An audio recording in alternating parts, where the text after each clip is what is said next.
My name is Rachael Smith and I make comics.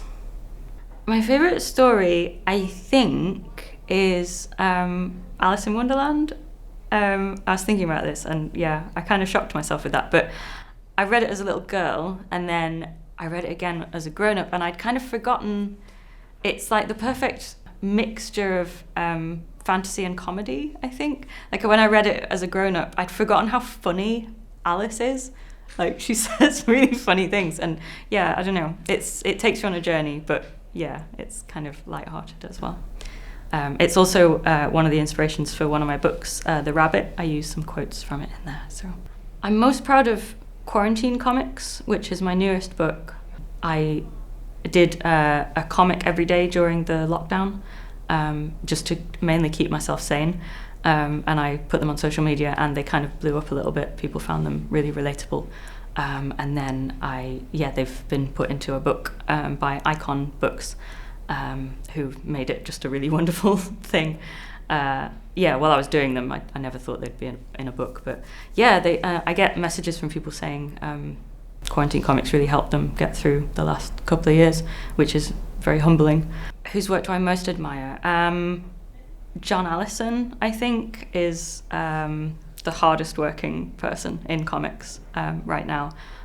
He's just amazing. He writes characters that they're so real that you feel like they're going to walk out of the panel and start talking to you. Really, really admire him.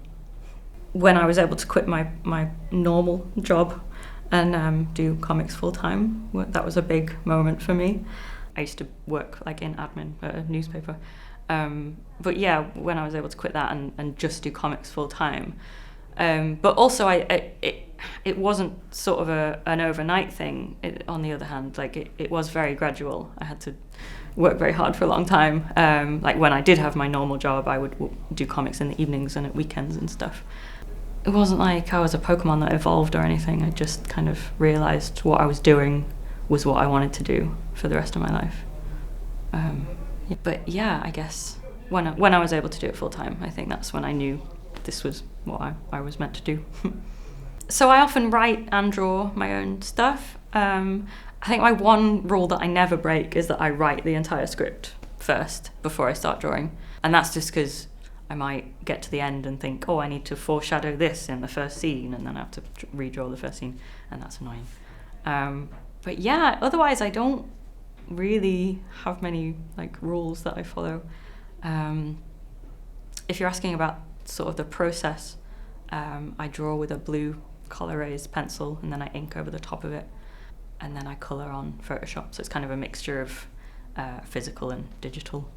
I've never really, I do have a Cintiq that I use sometimes for storyboarding, but I prefer drawing by hand. That's a lot of my peers just do everything digitally now, and I'm still clutching onto my pads of paper. I don't know. I guess when I'm writing, if I'm entertaining myself, that's a good rule of thumb. If I'm feeling bored, then maybe I'm not I'm not doing very well. One piece of advice I would give myself about kind of starting in comics is to just do it. I think I spent a while thinking that I needed to be chosen somehow, by a publisher, and you don't need that. You can just do it yourself. Make a comic about the last week that you've had. Make a comic every day about something that happened to you, and put it in a little zine, 7 pages. Go to your local printer, get 20. I don't know, give them to your friends. Just start now, but start small, and just work your way up. And I kind of I wish I'd have been brave enough to just do it, and because there aren't any rules. You don't need to wait for someone to go, yes, I'm going to publish this. What ideas do you have? And you don't need a boss. You can just do it yourself. Leave them in shops. Put them in magazine racks. Do what you want.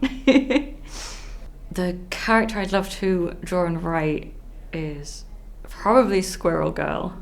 I'd love to write Squirrel Girl because she's, I don't know, she seems to be kind of, I loved Ryan North's take on her. She's quite kind of feminist and quite modern, and just, yeah, she just has a nice humour about her. Artist versus writer. I feel like you're trying to be divisive with this one. I would say they're equally important. Having been both, one can't really exist without the other. I think that's one of the things I love about comics, is it's the perfect marriage of those two things. Neither would make sense on its own. It's very much the coming together of both of those things that I think makes comics really special. Marvel versus DC. I'm gonna say neither, because you can, like I said before, you can just self-publish. You don't need those guys. Although I do enjoy comics from both of those. And there are so many different publishers that are doing such interesting things. It's not just those two. Avery Hill, for example, are here at Meanwhile. They discovered Tilly Walden, and if you know anything about comics, you know that's a big deal. But yeah, I would go independent publishers. That's where the real work's getting done. My dream collaborator, I mean, there's a lot of people I'd love to work with. I'd love to draw something written by Kieran Gillen, I think. That would be really interesting. Maybe he could just write a short story or something. We could do a little mini comic. But yeah, I'm doing something with Paul Cornell quite soon, which is really exciting. Can't tell you what it is, but it's happening. Yeah, Kieran Gillen would be cool. Probably not going to happen though. He's a busy boy.